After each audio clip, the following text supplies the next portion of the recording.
Good morning, judges. Good morning, everyone else. I'm glad to be here. My name is Paul Maina. I'm the CEO, co-founder Kiotapay. So Kiotapay is an end-to-end platform for real estate. Africa real estate market is rising. It is a sea of tremendous opportunity. It's estimated that 40,000 people migrate to African cities every day. Think about your country. Whichever city or town that you come from, there's a high likelihood that there's a high-rise building coming up in 1 kilometer radius from where you live. So over 85% of all property transactions are siloed. That means they take place in different form and nature. Some transactions are done in cash, others are done mobile money, bank deposit, others are done in instruments, and so forth. Another reason is that 90% of all property business in Africa operate manually. They have little or no automation. Most of the operations are run actually using physical books.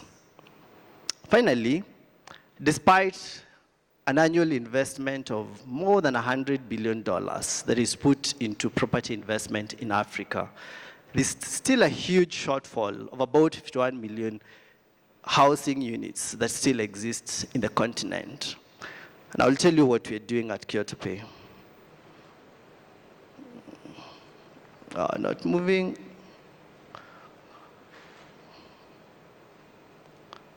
Sorry for that. So at Kiotapay, we're creating a platform that aggregates all the moving parts in the real estate into one functional application, basically focusing on certain areas. One, we integrate with payment channels, collection accounts, bank accounts, mobile money wallets, for proper collection, attribution, and reconciliation of payment easily. The other thing that we do is that we also automate the business flows along the real estate value chain, billing, communication, sales, repair and coordination, tenants management, and so forth. Finally, we rely on this data that you're collecting along the value chain to be able to build insights, relying on customer behavior to be able to predict and make better decisions for the future. And then we've been able to aggregate real estate services for the businesses that you're working on, whether they are services to do with garbage collection, security services, and so forth. So we are running a SaaS model. We charge starting from $100 for the businesses that you're working with in the real estate. In about 15 months since we started, we've been able to do an average monthly recurring revenue of more than 5,000. We've actually grown more than 25x since starting late October 2021. We've also been able to integrate through APIs with 4 banks in Kenya, with Safaricom, with other fintechs in the space. And we also have a signed partnership with one of the major banks in Kenya that will lead to our expansion of customer acquisition through a revenue share partnership. So we have a versatile team in place, good team of advisors, people that have built businesses in Africa from early stage to growth stage. With people that have led growth expansion across Africa. We are backed by startup-wise guys who are early investors. And we have also people that have global experience in the real estate market across different markets. We're looking for 500K, majorly for expansion. The real estate market in Africa in Kenya is one of the fastest growing in the continent. Doesn't have a dominant player. We have a fantastic opportunity to take sizable market share. We want to develop our product further. This will need more growth from our team. And then we're looking at, again, joining the efforts by government, development partners to create affordability and accessibility for decent housing in Africa. So we're looking for people to join us, an experienced tech and real estate team. Other investors who've already committed into Kiotapay to make this dream a reality. We're also looking for suitable partnership from the real estate market, whether developers, partners, and so forth to join us. And thank you.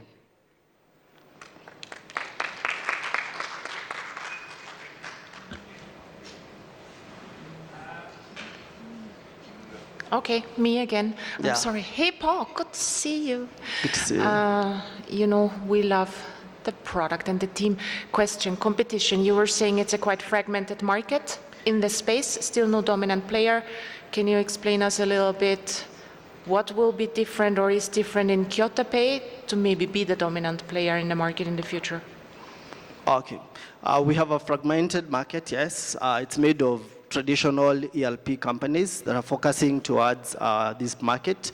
We also have players who are focusing on particular areas, tenant financing, tenant screening, and so forth. We are a bit in between the middle. We're doing automation for property payments, which is a major area. We're also automating business flows. And most importantly, we are building analytics rather than just leaving traditional historical data for these businesses.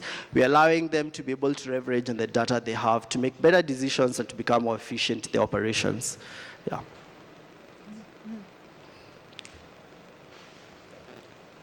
Paul, thank you for the presentation. So what is the greatest challenge you're facing to ensure that this product is adopted by very many users within the focus areas you're looking at? One of the biggest challenges is that real estate is an emotive business. It's a traditional business in a large sense. So early on, we were targeting small players, 1-2 properties. We realized it takes up the customer costs of acquiring such customers. It's higher cost of acquisition. So we geared towards more of medium-sized businesses that are 5, 10 properties, 15, 20, and so forth. So majorly, it has been entering into the market, but we feel like we've hacked it. So majorly, that was a challenge that we were experiencing before. But right now, I think we're in a good space to flourish. Thank you. Okay. Paul, how do you segment your customer base? Because it's residential, but then in residential, you've got high-end, middle, you've got affordable housing. And if I think about, let's say, middle and high end, you find that the property managers, in a sense, the tenants know you can wire the rent to this bank account. So they have those payment details. So it's not really much of a headache as it is for, let's say, affordable housing, where, like you rightly mentioned, you have some tenants who pay monthly, but some who have negotiated for, maybe I can't make it this month, but I'll pay you every 2 months, depending on how the payment is structured, yeah? So how do you segment your customer base according to, where they fall within those 3 segments? Maybe let's start with that first. Yeah, majorly, we are more focused towards the business side. We are B2B majorly. So we are looking at this business that is managing these tenants underneath. So likely, the bigger the client's base he has in terms of customers, the more value he gets from us. We don't change the way he does the account to which he pays to. So for the tenants, they continue paying the same way.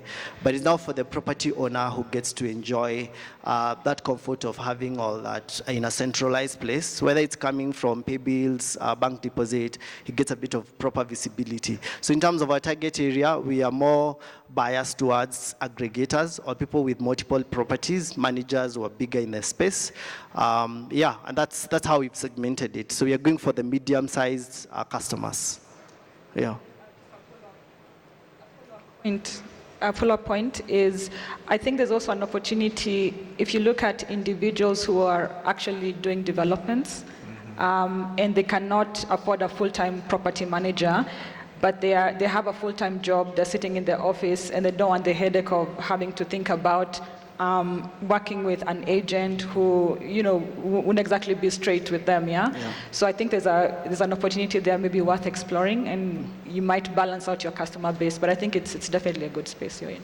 Yeah, definitely. They're good, and they're willing to pay for a premium for that. So thank you. They're good customers. Thanks for all of that. How's the team structured? I saw there were 2 CEOs. I don't know if that was a typo. Please tell me if it was. But how's the team kind of structured? So there's a CTO and a CEO. I'm the CEO. So basically how it's structured is that we have a technical team, a business team, and ideally a customer success team.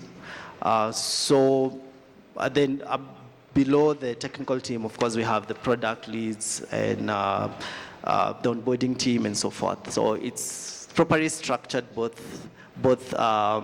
from a hierarchy point of view, but also from a forecast point of view. Yeah. All right, good stuff. Any other burning question? I guess we could afford a minute or two.